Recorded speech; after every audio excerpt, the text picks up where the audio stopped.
Welcome to just minute Jesus. గలతీ 5:22 దేవుని యొక్క ఆత్మ ఫలము ద్వారా అనుగ్రహించబడుతున్నటువంటి అద్భుతమైన 5వ అంశము దయాళుత్వము, కైండ్నెస్. దేవుడు దయాళుడై మేలు చేయుచు సమస్త మానవాళి ఎడల మనిషివారి మీదను చెడ్డవారి మీదను తన సూర్యుని ఉదయింపజేసి తన సమస్త ఈవుల చేత నింపుతూ బలపరుస్తున్నాడు.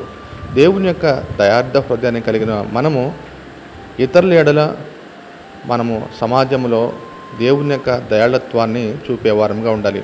యేసుక్రీస్తు ప్రభులు వారు చెప్పిన ఒక ఉపమానంలో యెరూషలేము నుండి యెరికో మార్గమున వెళుతున్న ప్రయాణికుని దొంగలు కొట్టి దోచుకొని అతని కొర ప్రాణంతో విడిచిపెట్టడం జరిగింది. ఆ మార్గము గుండా యాజకుడు వెళ్ళాడు, చూచి చూడనట్టుగా వెళ్ళాడు.